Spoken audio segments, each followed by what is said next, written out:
Bangladesh Bharat series নিয়ে অনিশ্চয়তা আরও বাড়ল। নাটকীয় কিছু না হলে আগামী মাসে এই সিরিজ হচ্ছে না, কেননা আফগানিস্তানের হোম সিরিজ খেলতে রাজি টিম ইন্ডিয়া। যে সিরিজ হবে ভারতে, তবে তা আফগানদের হোম সিরিজ। নগদ নিয়ে এলো হার না মানা হার অফার। সর্বনিম্ন 10,000 টাকা রেমিটেন্স নগদে পাঠালে থাকছে স্বর্ণের হার জেতার সুযোগ।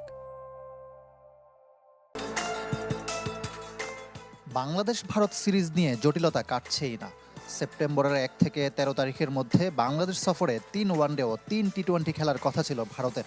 সিরিজ শুরুর আর 3 সপ্তাহ বাকি নেই।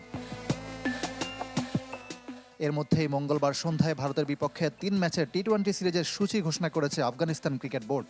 13, 15 আর 17 সেপ্টেম্বর 3টি ম্যাচে হবে নয়াদিল্লির অরুণ জেটলি স্টেডিয়ামে। ক্রিকবাজের দাবি, বাংলাদেশ সফর নিয়ে আলোচনার মধ্যেই আফগানিস্তান সিরিজ আয়োজনের অনুমতি দিয়েছে বিসিসিআই। ফলে প্রশ্ন উঠছে, বাংলাদেশ সফরের জন্য কি শেষ পর্যন্ত সরকারের অনুমতি মেলেনি? আফগানিস্তান সিরিজ ঘোষণার আগে প্রধানমন্ত্রী নরেন্দ্র মোদীর সঙ্গে ঢাকায় নিযুক্ত ভারতীয় হাইকমিশনার দীনেশ ত্রিবেদীর বৈঠক সেই শঙ্কা আরও বাড়িয়েছে। তবে বিসিসিআই, বিসিবি কিংবা ভারত সরকারের পক্ষ থেকে এখনও সিরিজ বাতিলের আনুষ্ঠানিক ঘোষণা আসেনি। শেষ মুহূর্তে সিদ্ধান্ত বদলের সম্ভাবনা উড়িয়ে দেওয়া যাচ্ছে না। একই সময়ে ভারতের 2টি দলের খেলার নজিরও আছে।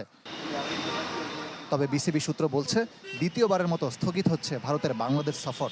নতুন সূচি হতে পারে ডিসেম্বর, জানুয়ারি। ইকরাম হুসাইন, চ্যানেল 24, ঢাকা।